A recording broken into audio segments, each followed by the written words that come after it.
ለስራ ፈቶሽ እንዴ ኧረ ለስራ ፈላጊዎች ነው የሚባለው። ኧረ እባክሽ ህዝቡን አታሳዝኙ። ራሱ ስንት ሀዘን አለበት እንዴ! ለስራ ፈላጊዎች በሙሉ በጣም ይቅርታ። ለስራ ፈላጊዎች በሙሉ ትልቅ የምስራች ይዘንላችሁ መተናል። መላ ጆብስ የሚባል ድርጅት ስራን ማንበሽበሽ ጥርሱን የነቀለበት ሙያ ነው። እንዴ አንዴ ፈትት ያለሽ አንዴ የነቀለበት ያለሽ እንዴ ሳትዘጋጂ ነው እንዴ መጣሽው? አዲስ ተቋም መላ ጆብስ በርካታ የሥራ አማራጮችን ይዞ የመጣ አዲስ ተቋም ነው። ይኸውላችሁ የአንድሮይድ ስልክ ተጠቃሚ ከሆናችሁ ስልክ ይደውሉልን። ገና አሁን ደህና ነገር ተናገርሽ። ቲክቶካችንን ሜንሽን አድርገናል። በነገራችን ላይ ከ8000 ብር በታች ለሆኑ የደሞዝ የሥራ አማራጮች መላ ጆብስ በፍጹም አያስከፍልም። ነፃ ነው፣ በነፃ ነው የምትበዘው። ከዛም በላይ ቢሆን 12 ብር ብቻ ነው የሚያስከፍለው። 12 ብር። መልካም የሥራ ፍለጋ ዘመን። መልካም የሥራ ዘመን ይሁንላችሁ።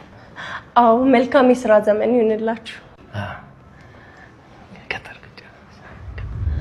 አንቺ ምን ሆነሻል እንዴ? አንተ ደግሞ መልካም የሥራ ዘመን ይሁንላችሁ።